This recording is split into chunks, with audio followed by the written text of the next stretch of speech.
Abonnez-vous sur votre chaîne Dendé TV. N'oubliez pas d'activer la cloche de notification. Partagez la vidéo.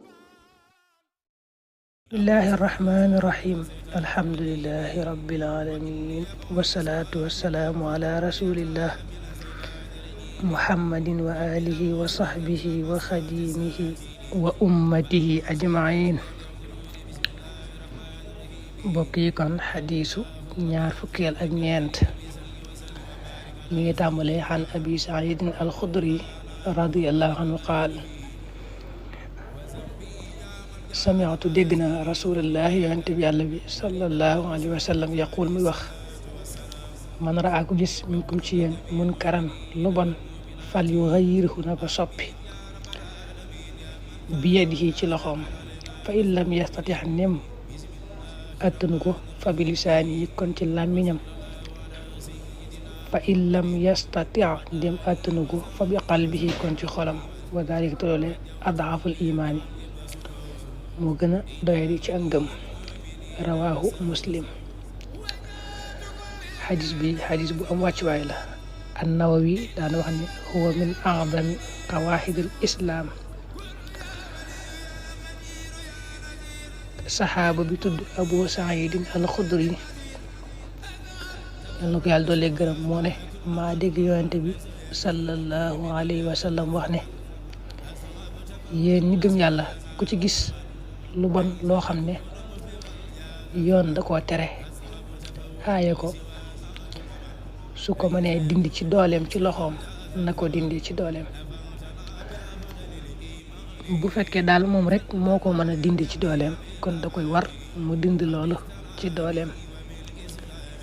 bu fekkee mook ay nit mën nañ koo dindi ci seen doole bu kenn taxawee dindi ko mu wàcc ñëpp waaye bu ñëpp maase seetaan bañ a dindi ñoom ñëppay maase ndoo am bàkkaar waaye nag loolu ñuy dindi bu mu nekk loo xam ne mën leen a jural lor ju gën a mag benn ci bakkanam baa ci ay cëram sax baa ci alalam su fekkee daal bu taxawee di dindi loolu ci dooleem rek mën na cee ñàkk bakkanam baa ay cëram baa alalam kon moom day bàyyi noonu rek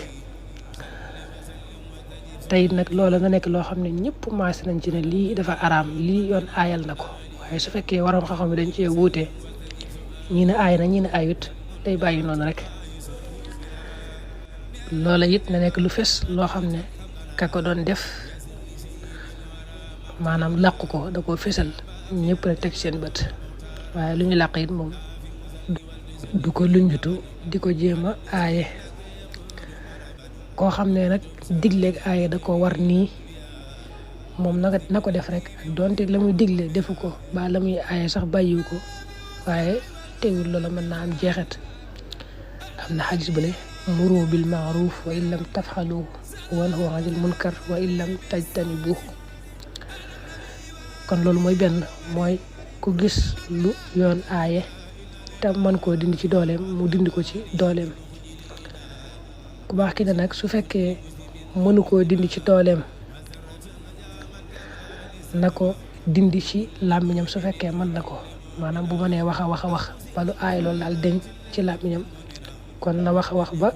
loola deñ waaye loolu nag ni ñu ko waxee woon léegi rek bu mu ko jural lor ju rëy ci boppam lu mel ne bàkkanam ba ay cëram ba alalam su fekkee nag loolu lépp mënu caa am du ci jële lor tey mën naa wax a wax ba loolu deñ kon na wax a wax ba lu aay loolu daal di deñ ba ca mujj nag mooy su fekkee mënu koo dindi ci loxoom mënu koo dindi ci làmmiñam kooku moom la fa sës mooy da koy naqarlu ci xolam ba yàlla xam ne su ko mënoon a dindi ci dooleem ba mën koo dindi ci làmmiñam dana ko def loolu nag daanaka moom mënta ñàkk maanaam loolu mujjee wax ci ne nga naqarlu ko sa xol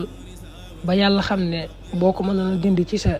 loxo ba sa làmmiñ danga ko dindi loolu mënta ñàkk ki gëm yàlla moom su gisee lu naqari yàlla te mënu ca dara ab xolam da ko war a yëg mu naqari ko lool seereel yàlla ne ko lii de daa ci mënul dara rek waaye su ma ci mënoon dara dañ na bu yàgg mu ne loolu nag moo gën a néewle ci liy tegtale ne kii ak ngëmam mat na maanaam liy tegtale daal ak ngëm yàlla dëgg-dëgg nga gis dara loo xam ne yàlla bañ na ko naqar ne yàlla mu naqari la loolu moo ci gën a néew. kon tënkub xadis bi mooy ku baax ki day wax ne ku gëm yàlla bu gisee lu bon lu sarixa ay rek te mën na koo dindi ci dooleem su ko mënul te mën na koo dindi ci làmmiñam mën naa wax a wax ba loolu deñ na ko dindi ci làmmiñam su yaar yooyu mënta nekk nag mu naqarlu ko ci ab xolam ba yàlla xam ne moom mi naqari na ko lool bu ko mënoon a dindi dana ko dindi mais naqarlu ko ci xolam nag moo gën a néew ci liy tegtale ne ak ngëmam mat na. Abonnez-vous sur votre chaîne Dendey TV. N'oubliez pas d'activer la cloche de notification. Partagez la vidéo.